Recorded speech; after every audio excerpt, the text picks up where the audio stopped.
Good Sunday morning to you guys. Coach Theo here on Common Sense. Here after a couple of nights of pretty terrible sleep, so I'm a bit trashed, but not for the common reasons many would be on a weekend, including my former self, of course.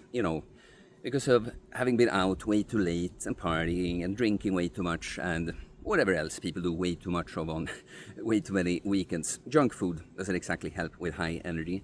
We'll see, maybe this was just an intro, but I can totally see how this can be a setup for some points I want to make further down the line. I know what I want to tell you guys, some points I want to bring up, but we'll see just how I get there. So what I want to talk about today is how to deal with haters, or more specifically, how I, as a ripped guy, holistic bodybuilding coach, content creator guy, deal with haters. Because people say a lot about how you should deal with haters, generally, but also to me personally.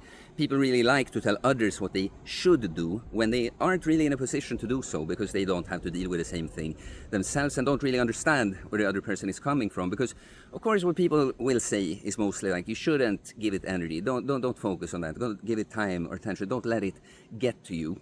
And I happen to have quite a different perspective, so there's going to be many interesting points here, even if you're someone that's new to the channel, but also for you guys that are already here and me to improve our relationship.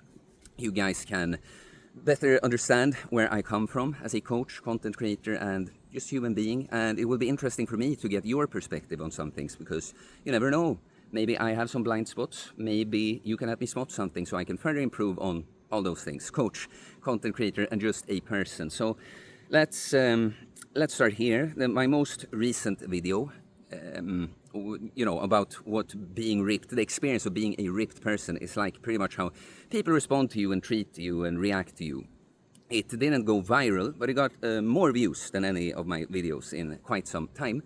And earlier this year, I put out videos, but I barely interacted with the comments at all, because at the time I was in what I call a low state. I often talk about states as in states of being. You can think of it as low or high vibrational state or frequency state. And when you get into a low vibrational state, old wounds resurface and you experience those low frequency emotions like shame and guilt, depressive emotions, and then I get it takes so much energy for me with the comments. I'm super sensitive at those times. I can find something negative even in a completely nice, well-meaning comment, and I just don't. I have to protect myself a little bit and pick windows when I'm a little higher and just go through things. I will probably always see everything in the end, but probably at those times just heart, maybe give a little short response to something. And so I talk about these shadow works and the ups and downs of life and healing, how it's peeling layers of an onion. So when you end up in those states, it means that you have something you need to figure out about yourself so you can integrate it and level up, right? And this has happened to me many times, and I will again go into a high vibrational state. And I am then extremely extroverted. Like when I do personality tests, I score the top. I get the 99th percentile extroversion.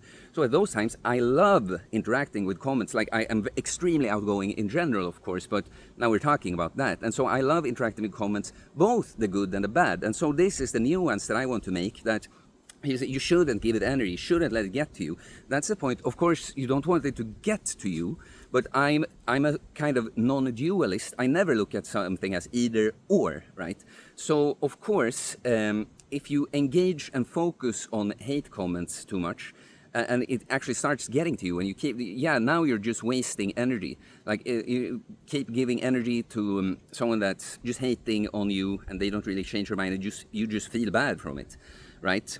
And also, if you focus on it, even if you don't initially feel bad, you can, if you pay too much attention to it, what you pay attention to, you will see more of. Like this test, if I tell you now, look around, see, try to memorize all the red objects in the room. You do that, and then I tell you, now tell me about all the brown objects. That you're not gonna, because you were focusing on the red object. So of course, that's the point. But at the same time, I happen to know that the biggest haters are the biggest fans as well. That's why they get so upset, that it's triggering. Something about you is so triggering because it reminds you of them. In some way they're lacking or not feel good about themselves, And so the immediate reaction from an immature ego is to try to take the other person down. So, it's a very terrible way of trying to make, you try to lift yourself up by putting others down. It doesn't work, But for this reason, I know that the haters, many of them are going to be the ones that I could do the most for if they got it, if they just got it. Because if you're triggered, it means that there's some similarity with us here. So in that kind of state, I'm like impervious almost. I almost cannot be affected by negativity.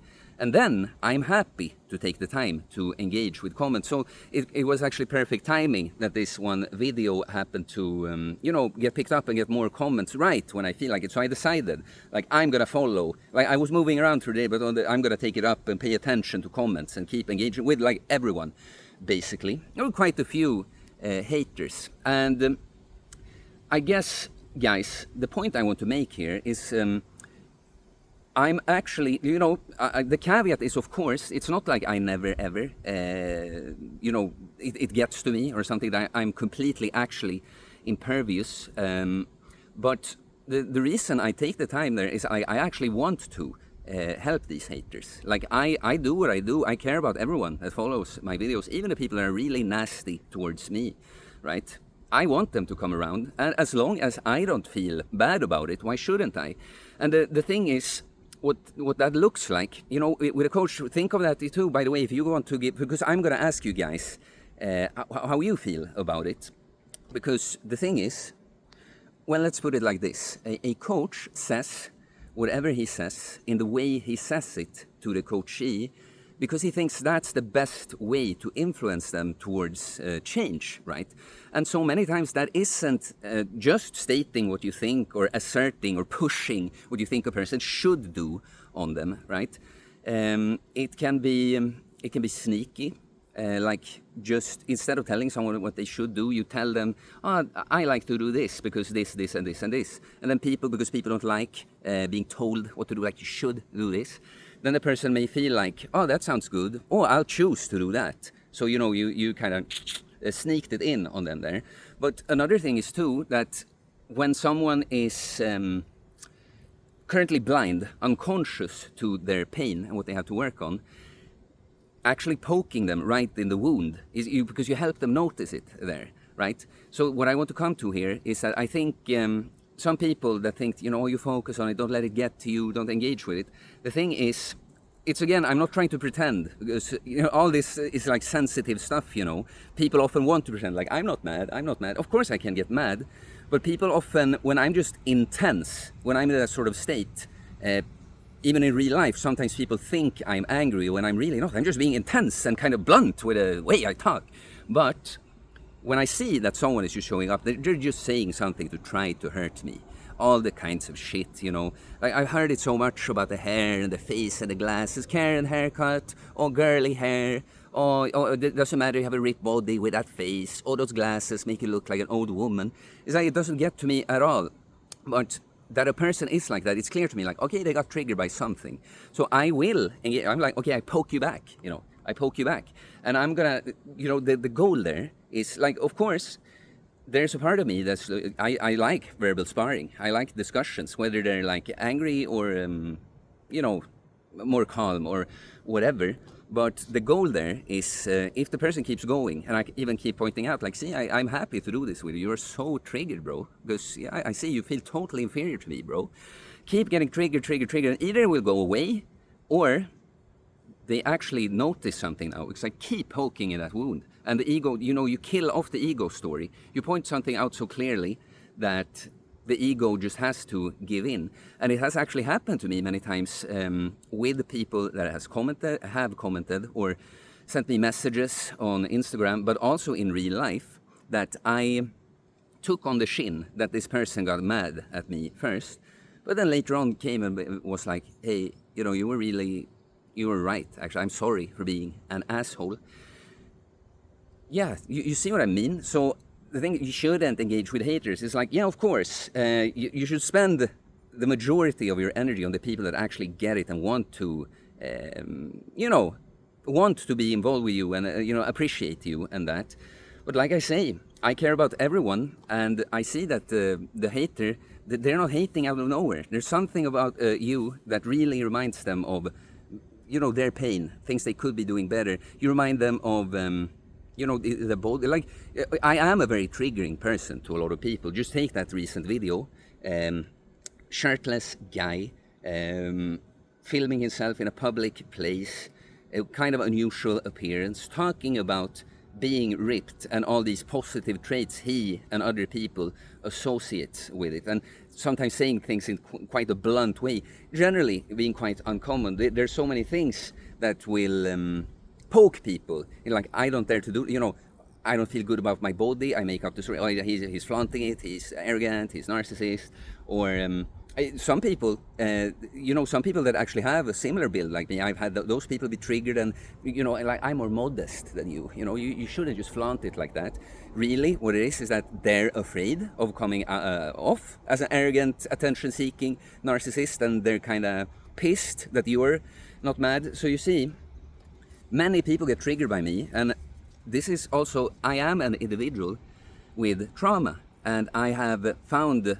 Like why I started Uncommon Sense is because I found a great way to healing and turning what's been my weaknesses to strength. And the thing is, guys, all true knowledge starts with the knowledge of the self. When you figure out your pain and your mechanisms and done something different with it, it's so easy to spot these things in other people. And the thing is, people like me that had a tough childhood and still, like you see, I'm a sensitive kind of person. I can still, I've just found I'm nowhere near the old person I was. That person is like wrecked, but it's from the same building blocks this new person is built. So the foundational wounds can be there. And you see, so it is specifically because a person like me has had to experience things, like really difficult problems, I had to find solutions, then you notice that some people that have the similar things, it's just not been strong and intense enough of an experience for them, so they haven't gotten the chance to notice it, right?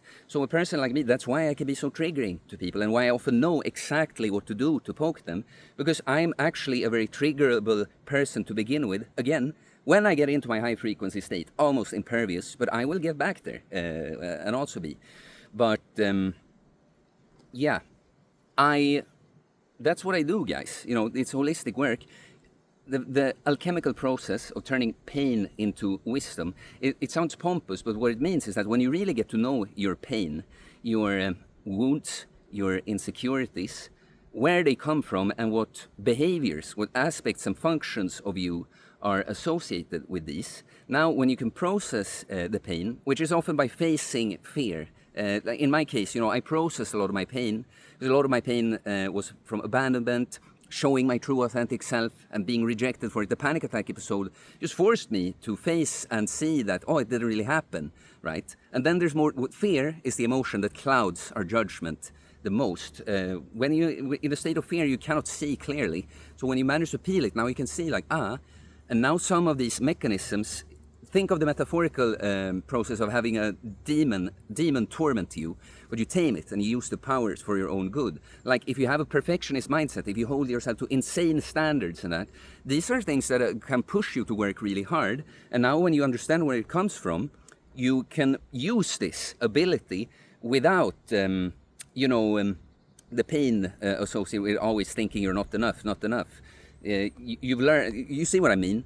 So, man, when I get into it, like all these things, guys, it's like, because I am in a high frequency state now, and I have so much access to everything, I just want to go on with it. It's not even just haters, but this is my thing with haters, right? That I love you guys, because I know deep down, I understand you. I've been you. Do you know, that's the funny thing. What a lot of people don't realize is why I know how to be super triggering is that I know that who I currently am would be so triggering to my past self. Of course, not if it was my actual past self looking at the future and did I become that guy? But a person like me, behaving like me, it would trigger the shit out of the old me, because the new me is doing everything my old self was afraid of doing.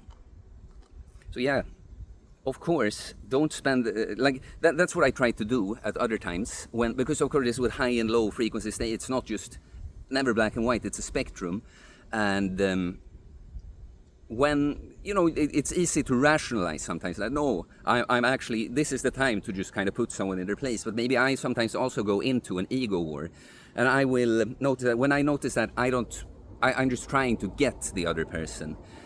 I'm upset. That's when I will leave. So this is the part with how to deal with haters. As a coach, in the way I do it, I want to help even those people, but you have to have boundaries for this, right? Because really, the little hater, that's the person that needs you the most.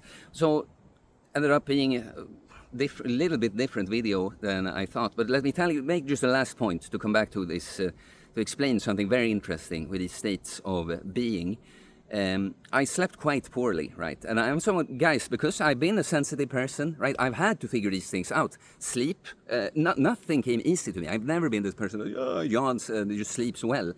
So I've had to come up with this holistic fitness lifestyle, with quite disciplined, structured, solid thing. So I've had a system of sleeping pretty much from 9 to before 5 in the morning with very little flexibility, and I can adhere to it well. But so on this Friday, some neighbors had a party and it woke me up and I couldn't go back to sleep, and I ended up sleeping like barely 4 hours divided into 3, not even consecutive, right? And you know how it often happens that you sleep poorly and you're kind of tired throughout the day, but then now you're out of balance. So in the evening I'm like, so I didn't quite sleep as bad this night, but 2 less than ideal nights, but still, because I'm in a high vibrational state right now, yeah, I can feel like wear on my body, like from the deadlifts yesterday. My lower back is a bit more sore than it would have been if I slept well. I'm a little dry in my nose, and my mind is a little slower, but still, everything, just the energy just flows better through you. Just have a better experience. And I know that it's literally that your brain fires more, it makes connections more easily. Why in a low vibrational contracted state, it's literally like you don't have access to things. So in a low vibrational state, if I lose a little bit of sleep, it's like I feel it's such a big hit. And now I've lost quite a bit of sleep, and it's like, yeah, of course it affects me, but let's say a compromised high vibrational state, you're still way more capable than in almost on point low frequency state. Man, all these things are so interesting, guys. But yeah, I guess what I want to tell, if I want your perspective on something, I talked about many different things now in the end, but I want you to understand that if you think either that, oh, now Theo is letting the negativity get to him, which again, it's not like it never would happen, or if you think like, oh, this guy Theo that I do like, but I don't like when he's being like this to people in the comments, like that he stoops to their level or something. I mean, this is where I want your perspective, be called out, what you think, if necessary, But realize that even if I'm being seemingly mean to someone, most of the time, it's actually for the greater good. Like, I'll take that I'll kind of appear as a douche to this guy, because this guy needs to be woken up. The pain. That's why, they talk about you need to hit rock bottom in order to truly change. I don't think it's exactly like that, but you have to be able to notice the pain. The pain has to be great enough. So that's most. So you see, I engaged a lot. I was really hyper yesterday, going through the comments, but and I have a lot of fun with it in that state. But that's what I want you to know: that coaching and being a leader, it's not about being nice. It's not about being liked all the time. Sometimes that's also what you see in some of my videos. I'm quite blunt and harsh, but sometimes you gotta feel good enough as you are, and it's okay that you struggle. We need both, right? But you see what I mean? A coach does whatever he does in the way he does it because he thinks it's the best way to actually help the person, not what you seems nice, not what you looks good. It will be pleasant. Good bosses and good teachers, good leaders. It's not, the main thing is not that they're so fucking nice and people please and tell you what you want to hear, or don't call you out or let you be an asshole towards them, right? So yeah, interesting to hear your perspective. Wow. Yeah, man, let's just end the video. Please like and comment. interesting to hear your perspective, and it helps the algorithm, so it's very much appreciated. That's another reason to engage with the haters, blow up the algorithm, you know. I do holistic bodybuilding coaching, getting jacked and stacked mentally, physically, spiritually, work on ourselves, body, mind, and soul, becoming that person that turns their pain into wisdom, tames their demons, and use them for their own good. And one manifestation of becoming this person is a jacked and stacked physique. So if you're interested, you can send me a DM on Instagram or email me. It's in the description below. I'll get back to you with my different programs and offers. You can pick up my training book, everything training, philosophy, mindset related you need in order to become a self-reliant, jacked and stacked individual. Please subscribe for more content about fitness, fast losing weight, building muscle, self-improvement, stoicism, mental health, philosophy, spirituality, mindset. It is a mindset, guys. Nothing is good or bad. Not everything is what it seems at the surface. A coach does whatever he does in the way he does it because he thinks it's the best way to help you change. Okay, peace.